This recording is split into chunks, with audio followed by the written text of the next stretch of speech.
غم کا موقع ہو، کوئی پیارا جدا ہو جائے، کوئی تکلیف ہو اور ہم غمگین نہ ہو، یعنی کیا ہم پتھر دے لیں؟ ہمارے سینے میں دل نہیں ہے، ہم محسوسات اور جذبات سے عاری ہو جائے؟ یہ نہیں کہا گیا. ہم غمگین بھی ہوں، ہمیں اجازت ہے غم کرنے کی، ہم غمگین ہوں، ہمیں اجازت ہے آنسو بہانے کی، لیکن حد سے باہر نہیں نکلنا، منہ سے کچھ نہیں نکالنا، اونچی آواز سے نہیں رونا، کوئی شکوہ شکایت نہیں کرنی ہے اللہ تعالیٰ سے. اسی طرح بیماری ہے، بیماری میں تکلیف ہے، کوئی پین ہے، کوئی ایسی چیز آ گئی ہے کہ جو ڈاکٹرز کہتے ہیں علاج ہی کوئی نہیں ہے، بس اب آگے کی تیاری کرو، تو ایسے میں بھی مایوسی نہیں، غم ہے، مایوس نہیں ہونا. تو آپ دیکھیں کہ اللہ کے انبیاء جو ہیں وہ تکلیف کے موقع پر تکلیف محسوس کرتے ہیں لیکن اللہ ہی کو پکارتے ہیں. حضرت یعقوب علیہ السلام کو آپ دیکھیں کہ کتنے سال ایک تکلیف میں حضرت یوسف علیہ السلام کی جدائی میں مبتلا رہے، لیکن مایوس نہیں ہوئے ایک دن کے لیے بھی. جب بنیامین بھی وہاں رہ گئے تو کیا کہتے ہیں، امید ہے کہ میرا رب سب کو ہی لے آئے گا. سبحان اللہ.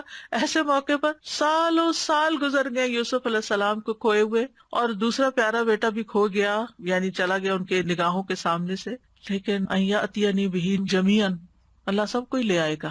یہ اتنی بڑی بات کون کہہ سکتا ہے؟ وہی جس کو اللہ کی ذات پر پورا بھروسہ ہو، وہ صرف حالات کو نہ دیکھ رہا ہو کہ نہیں میرا یہ اندازہ ہے، جو کچھ یہ ہو رہا ہے اس کا نتیجہ تو یہی نکلے گا. کئی لوگ بہت ججمنٹل ہوتے ہیں، چھوٹی چھوٹی باتوں سے کچھ نکال کے نتیجہ جمع تفریق کر کے تو دوسرے کو کوئی بری خبر سنا دیتے ہیں، یا پھر یہ اتنے سال گزر گئے اس چیز کو، اب تو پھر اب سوچنا ہی چھوڑ دو، اب کیا اس بارے میں سوچنا. نہیں، اللہ تعالیٰ کبھی بھی کچھ کر سکتا ہے. اس سے پتہ چلتا ہے کہ پیغمبر کوشش کیا کرتے تھے، بیماری کتنی بھی زیادہ ہو، حد سے بڑھ جائے، ڈاکٹر جواب دے جائیں. اور کل نورین جو ایک لیونگ میریکل ہے، آپ کو اس کی اپنی زبانی سننے کا موقع ملا کہ کس طرح سانسیں اکھڑنے لگتی تھی اور کس طرح ڈاکٹرز بالکل ہوپلیس ہو گئے تھے، لیکن کس طرح اللہ سبحانہ تعالیٰ نے اس کو بالکل ایک نئی زندگی دی، اور کس طرح اللہ سبحانہ تعالیٰ نے بولنے کی قوت لوٹائی، سننے کی لوٹائی، دیکھنے کی لوٹائی، جو کہ اس بیماری میں ساری کھو گئی تھی. تو اللہ تعالیٰ کچھ بھی لوٹا سکتا ہے. اس لیے بیماری کتنی بھی شدید ہو کبھی بھی مایوس نہ ہو، مایوسی نہیں، امید رکھے میں ٹھیک ہو جاؤں گی، انشاءاللہ ٹھیک ہو جاؤں گی. اور اگر اللہ کی تقدیر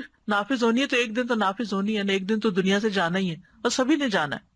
کل ہمارے گروپ میں کسی نے پوسٹ کیا، انہوں نے کہا اللہ سبحانہ تعالیٰ نے میرے پہ بہت رحم کر دیا ہے، میں بہت نعمت والی ہوں، اور اللہ تعالیٰ نے اتنے سالوں میں اچانک ایک رات میں میری مشکل حل کر دی. تو میں نے ان کو پرائیویٹ میسج کیا، میں نے کہا آپ اپنا واقعہ سناتے، بڑا ایمان بوسٹ ہوتا ہے لوگ. تو کہنے لگی کہ 2005 ان سب چیزوں میں UAE میں ہم رہتے ہیں، اور میرے ہسبینڈ کو اتنی لاس ہوئی، اور ہم پھر کوشش کرتے تھے کہ ہم کھڑے ہو جائیں اور وہ پچھلے مسئلے حل کرتے ہیں، لیکن وہ پائل اپ ہوتے گئے مسئلے، اور ہم ہر وقت ٹینشن میں رہتے تھے. اور کل کیسے ہوا کہ وہ پکڑ کے لے گئے پولیس آ کے، اور بچے اور میں اکیلے تھے گھر میں، اور ہمارا کوئی بھی نہیں تھا. تو ہم نے تکبیریں پڑھنی شروع کر دی، روتے جائیں، اور ہم کہے اللہ اکبر کبیرہ والحمدللہ کثیرہ وسبحان اللہ بکرۃ واسیلا، اور ہم کہے اللہ تو سب کچھ کر سکتا ہے، ہم کچھ نہیں کر سکتے. ہم یہ کہتی ہیں رات کے وقت UAE میں کوئی کام نہیں ہوتا، کوئی جیل سے آزاد نہیں ہو سکتا. کہتی کوئی آدمی آیا ہے، انہوں نے میرے ہسبینڈ سے جیل میں بات کی ہے، کہا ہے آپ حق پر ہو، آپ باہر نکلو. پولیس والوں سے کہا ہے کہ اس کو باہر نکالو، ان کا کلیئرنس سب کچھ کر کے وہ اسی وقت گھر آ گئے. اور یہ کہتی ہیں کہ ہم سوچ رہے تھے کہ پتہ نہیں اب میں اپنے ہسبینڈ کو دیکھ بھی سکوں گی کہ نہیں،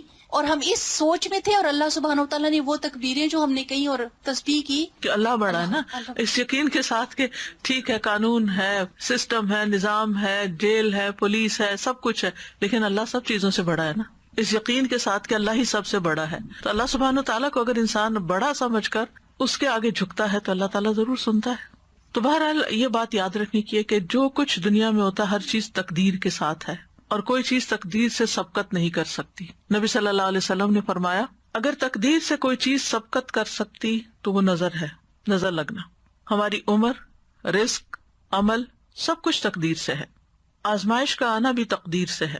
حسن بصری کہتے ہیں بے شک اللہ تعالیٰ نے مخلوقات کو پیدا کیا تو ان کے ساتھ ہی ان کی تقدیر کو بھی بنایا. ان کی عمروں کو تقدیر کے مطابق تقسیم کیا، ان کے رزق کو تقدیر کے مطابق تقسیم کیا، اور آزمائش اور صحت اور تندرستی کو بھی تقدیر کے مطابق تقسیم کیا. بیماری بھی تقدیر سے ہے، یعنی ہم سب کو یاد رکھنا چاہیے کہ اگر کوئی بیماری آئی ہے تو یہ میرے مقدر میں لکھی ہوئی تھی.